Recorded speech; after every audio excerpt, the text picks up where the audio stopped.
300 metres, turn right onto the destination road, then you will have reached your destination. Impossible. You can't have a copper on every corner.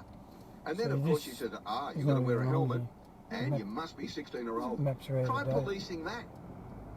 On the weekend alone, on the Central Coast, I saw 4 occasions of kids under the age of 15, probably closer to 10 or 12. Please proceed to the highlighted route and then turn right. Roads coming along, competing with trucks, and cars. How may I help you? Cancel navigation. Cancelling route guidance.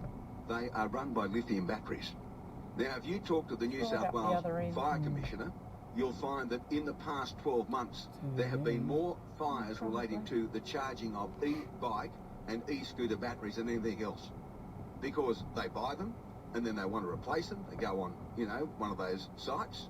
They source them from somewhere. They say, the proper one, if I go down to Bunnings and buy that to fit that one, it's $189.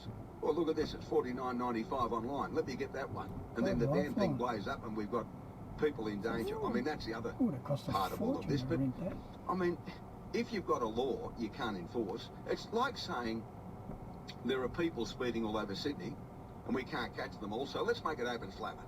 Let's decide that you can drive at whatever speed you're comfortable with on whatever road you may be on.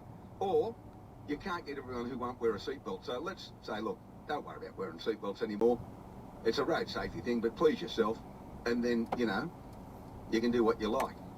Or you want to get elephants drunk and drive? Well, we can't have random breath theft everywhere, so just get elephants drunk and do what you like. You want to use drugs and drive? Yeah, open slather. We live in an ordered society. If we don't live in an ordered society, we have anarchy. Is this it? Anarchy. I agree with you. 4.5 to 10, 4.5, 9 Queen. Plus 5 teachers. With Michael McLaren. Australian caviar is about to grace the plates of Buckingham Palace, and Ross Anderson is the man behind it. Clear gold is very unusual. I actually haven't seen another caviar and a teacher with the same colour. And it's unusual also that it's fairly fine-sized eggs, but it has a marvellous little pop to it. Coming from what was